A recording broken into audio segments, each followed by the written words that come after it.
สบายดีทุกๆคนวันนี้เราจะพาไปเที่ยวชมโชว์รูมของโครงการเมียนเทียนไลฟ์เซ็นเตอร์ของพวกเขานั่นเองซึ่งหลายๆคนอาจจะยังบ่ฮู้แม่นบ่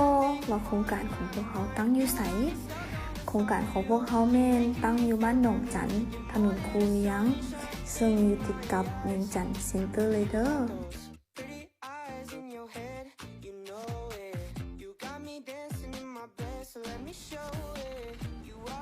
และนี่ก็แม่นทางเข้าของโครงการของพวกเขานั่นเองหรือทุกคนจะมาทางตลาดเช้าก็ได้เด้อภายหลังที่เลี้ยวเข้ามาก็ขี่ซื่อๆไปเลยและตอนนี้พวกเขาก็มาฮอดด้านหน้าของโชว์รูมกันแล้วเดี๋ยวเราเข้าไปเบิ่งด้านในกันเลย